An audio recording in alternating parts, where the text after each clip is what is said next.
الله ربي والإسلام ديني ومحمدا رسول الله. بسم الله الرحمن الرحيم. Assalamualaikum warahmatullahi wabarakatuh. Syukur alhamdulillah kita masih bisa berjumpa kembali di channel ini. Sholawat dan salam semoga tetap tercurahkan kepada junjungan kita Nabi besar Muhammad sallallahu alaihi wasallam. Allahumma sholli ala sayyidina wa maulana Muhammad.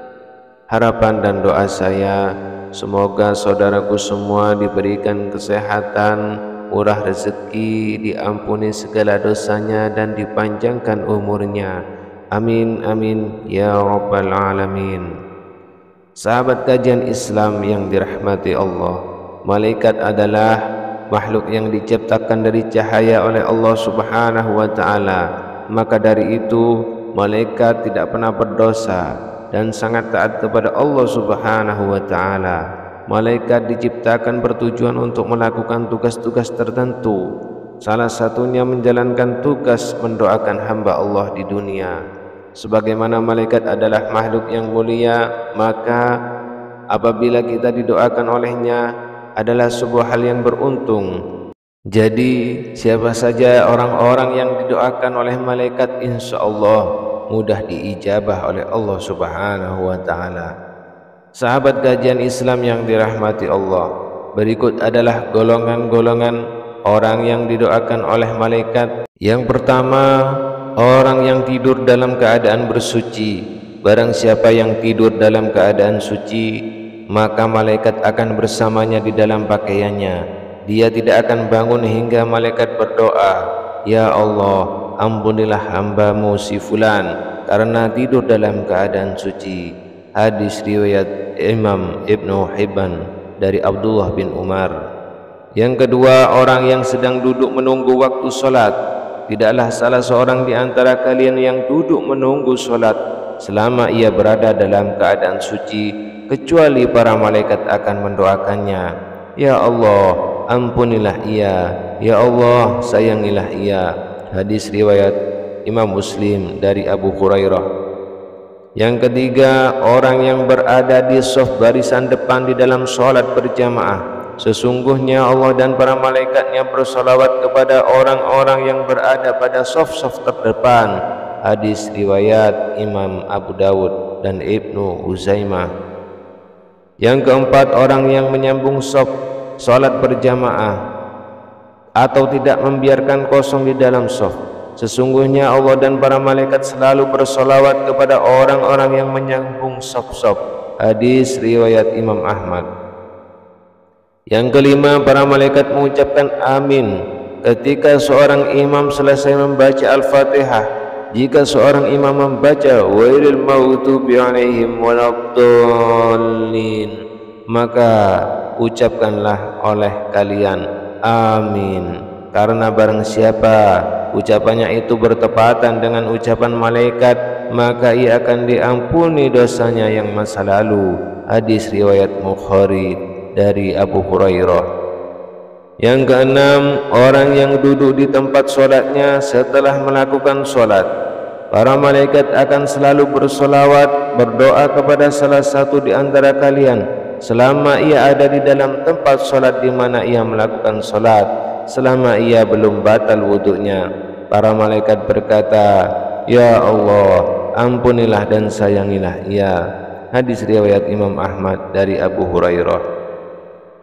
Yang ketujuh, orang yang melakukan sholat subuh dan asar secara berjamaah.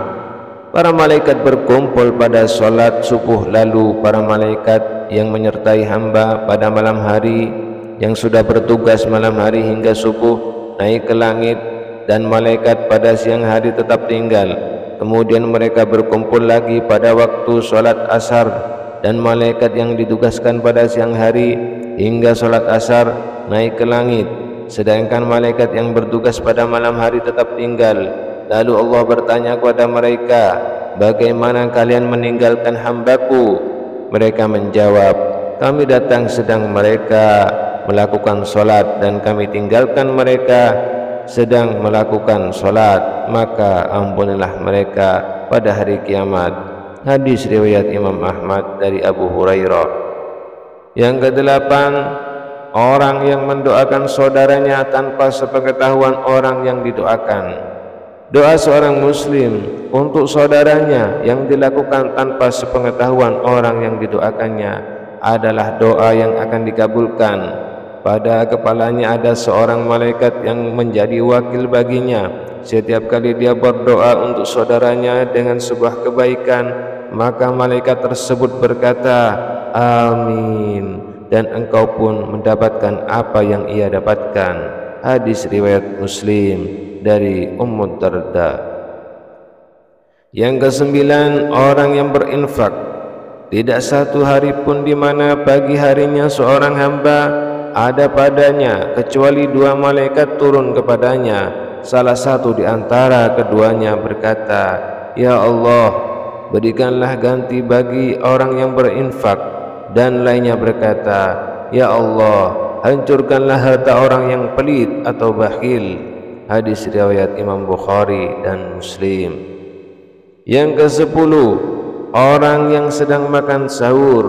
Sesungguhnya Allah dan para malaikatnya bersolawat, berdoa kepada orang-orang yang sedang makan sahur, insya Allah termasuk di saat sahur untuk berpuasa sunnah.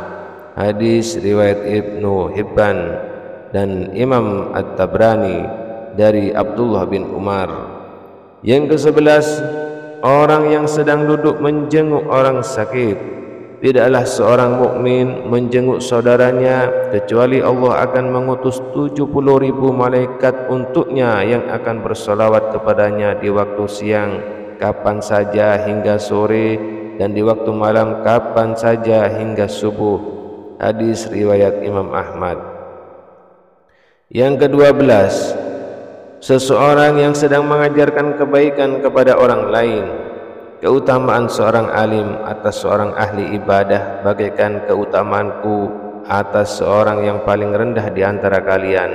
Sesungguhnya penghuni langit dan bumi, bahkan semut yang di dalam lubangnya, dan bahkan ikan, semuanya bersolawat kepada orang-orang yang mengajarkan kebaikan kepada orang lain.